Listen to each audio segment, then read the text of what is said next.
the UAR Solar Panel System Addendum. This is a relatively new form, and it addresses solar systems that are part of the contract. Now, the main premise behind this form is that the solar system is going to stay with the property. So really, it allows buyer and seller to negotiate certain points about the system. So the first part of the form addresses what is included.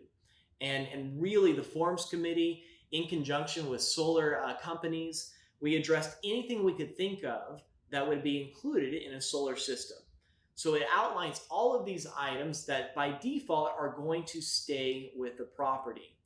Now, in Section 2, it identifies the financial status of the system. And so really, solar systems, there's a wide range when it comes to how they're financed, whether they're leased or there's a PPA. It really addresses those types of issues, or if the solar system's owned outright. So once that's addressed, if it's owned outright, all the buyer needs to do is check that the system is owned by the seller and is going to convey it to the buyer.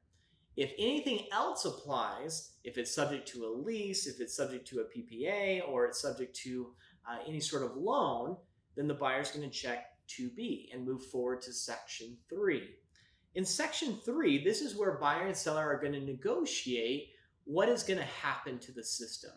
Does the seller pay it off, or does the buyer assume either the loan or the lease or the PPA? It's up to the buyer and the seller to negotiate that. I would imagine most buyers are going to want the seller to pay off the system. But it is a point of negotiation, and certainly that can be reflected in the purchase price. But that is the main premise behind this form, is that the system stays, that there's no dealing with repairs or anything to that nature. And certainly if the buyer is going to assume the lease or assume the financing, they're going to work with the seller on doing that, and they're going to work within the already agreed upon deadlines within the contract.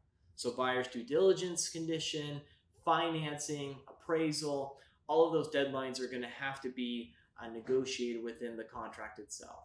Pretty straightforward form, but hopefully it does help any transaction that involves solar systems.